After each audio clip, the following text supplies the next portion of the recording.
கர்ப்பமா இருக்குமா இல்லையான்னு தெரியல, ஆனா கர்ப்பமா இருக்கு. என்ன மக்களே, கன்ஃபியூஸ்டா இருக்கா? நான் என்ன சொல்றேன் புரியலையா? ஆக்சுவலி ஃபர்ஸ்ட் மந்த் பிரெக்னன்சில பீரியட்ஸ் மிஸ் ஆகுமா ஆகாதா, இருக்குமா இருக்காதா, இந்த மாதிரி டைலமால எல்லா பெண்களும் யோசிச்சுட்டு இருப்பாங்கல்ல, அவங்களுக்காக தான் இந்த வீடியோ.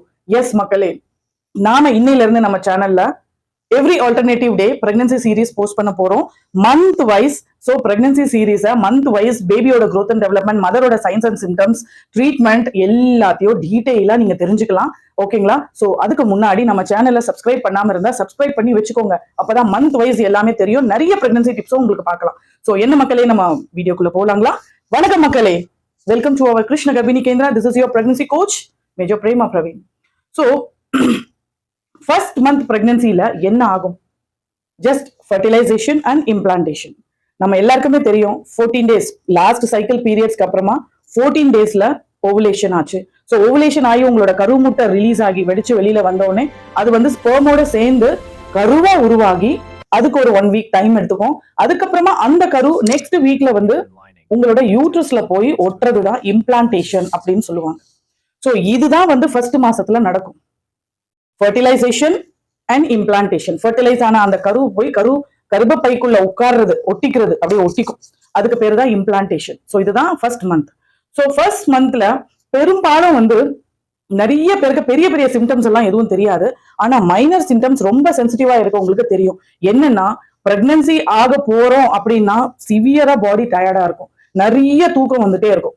அதுக்கப்புறமா பிரெஸ்ட் வந்து பயங்கர பெயினா இருக்கும். சும்மா அவங்க கைப்பட்டாலே அவங்களுக்கு வந்து டெண்டர்னஸா இருக்கும், அவளுக்கு தொட்டாலே வலின்ற மாதிரி. சோ இதெல்லாம் நீங்க வந்து கேட்கலாம், இதெல்லாம் வந்து பிஎம்எஸ் சிம்டம், ப்ரீ மென்சுரல் சிம்டம்ஸ்லயும் இந்த மாதிரி தானே இருக்கும் அப்படின்னு. ஆனா அதுக்கும் இதுக்கும் என்ன வித்தியாசம் அப்படின்னா, ப்ரீ மென்சுரல் சிம்டம்ஸ் வந்து விட்டு விட்டு விட்டு வரும். ஒரு கேப் எடுத்து காலையில வந்ததுன்னா ஒரு 2 மணி நேரம் இருக்காது, திரும்ப வரும், திரும்ப அந்த மாதிரி. எப்படி வந்து லேபர் பெயின் கன்ட்ராக்ஷன் விட்டு விட்டு வருதோ அந்த மாதிரி விட்டு விட்டு வரும். பட் பிரெக்னன்சி அப்படிங்கிறது அந்த பெயின் கண்டினியூஸா உங்களுக்கு இருக்கும். இப்ப டயர்ட்னஸ் இருக்குன்னா அந்த ஹோல் டே நீங்க டயர்டா இருப்பீங்க, படுத்துட்டே இருக்கணும், தூங்கணும் அப்படின்னு ஃபீல் ஆகும். அதுக்கப்புறமா வந்து எந்த முதுகு வலி, இடுப்பு வலி, கால் வலி இதெல்லாம் பயங்கரமா இருக்கும், படுத்துட்டே இருக்கணும் அப்படின்னு தோணும். சோ இந்த மாதிரி கண்டினியூஸ் சிம்டம்ஸ் உங்களுக்கு இருக்கு அப்படின்னா நீங்க பிரெக்னன்சியை டெஸ்ட் எடுக்க வேண்டிய சூழ்நிலையில இருக்கீங்க அப்படின்னு தெரிஞ்சுக்கோங்க. அண்ட் அதர் சிம்டம்ஸ் என்ன அப்படின்னா, இம்ப்ளான்டேஷன் ப்ளீடிங். ஒரு சிலருக்கு வந்து லைட்டா ப்ரௌனிஷ் கலர்ல இல்ல பிங்கிஷ் கலர்ல வந்து ப்ளீடிங் ஆகும்.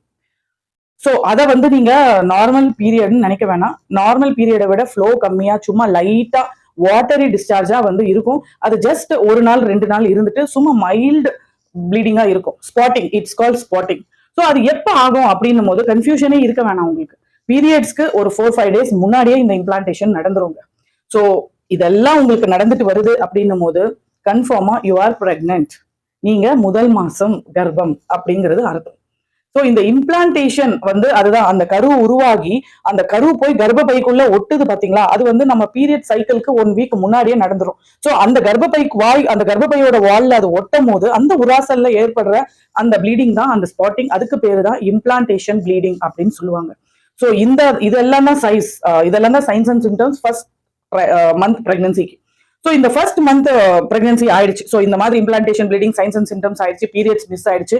ஸோ இதெல்லாம் ஆகும்போது நீங்க வந்து யூபிடி டெஸ்ட் எடுக்கிறீங்க, அதுலயும் டபுள் லைன் வந்துருச்சு. Congratulation mothers. ஸோ இப்போ வந்து கங்க்ராச்சுலேஷன் ஆயிட்டதுக்கு அப்புறமா என்ன பண்ணணும் அப்படின்னா, உடனே டாக்டரை போய் பார்க்கணும். மெயினா ஃபோலிக் ஆசிட் மாத்திரையை சாப்பிடணும். நீங்க பிரெக்னன்சி ப்ரீவியஸா பிளான் பண்ணி சாப்பிட்டுட்டு இருக்கீங்கன்னா ஓகே, இல்ல புதுசா இப்பதான் பிரெக்னென்ட் ஆயிருக்கேன் அப்படின்னா உடனே ஃபர்ஸ்ட் அண்ட் ஃபார்மோஸ்ட் நீங்க செய்ய வேண்டிய வேலை ஃபோலிக் ஆசிட் மாத்திரை சாப்பிடுறது. ஏன்னா பேபியோட brain and neural tube growth வந்து பயங்கர ஃபாஸ்டா இருக்கும். அதுக்கு அந்த ஃபோலிக் ஆசிட் வந்து ரொம்ப அவசியம். ஓகேங்களா? சோ இந்த ஃபர்ஸ்ட் மந்த்ல உங்களோட பேபி ஜஸ்ட் சின்னதா ஒரு கசகசா சைஸ்ல தாங்க இருக்கும், சைஸ் ஆஃப் பாப்பி சீட்ஸ்.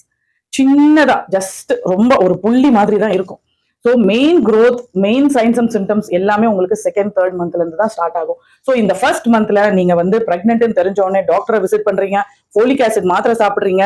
2வது பிளட் டெஸ்ட் எல்லாமே எடுக்கிறீங்க. நார்மல் ரொட்டீனா உங்களுக்கு எடுக்கிற ஹீமோகுளோபின் டெஸ்ட்ல இருந்து, உங்களோட வைரல் மார்க்கர்ஸ்ல இருந்து, உங்களுக்கு வேற ஏதாவது பிரச்சனைகள் இருக்கா, தைராய்டு இருக்கா, சுகர் இருக்கான்னு எல்லாம் உங்களுக்கு வந்து ஆன்டிநேட்டல் ப்ரொஃபைல்னே தனியா இருக்கு. ஸோ இந்த ப்ரொஃபைல் மொத்தம் டாக்டர் வந்து உங்க பிளட் குரூப்ல இருந்து எல்லாமே எடுத்து செக் பண்ணுவாங்க. ஸோ இதை பண்ணணும்.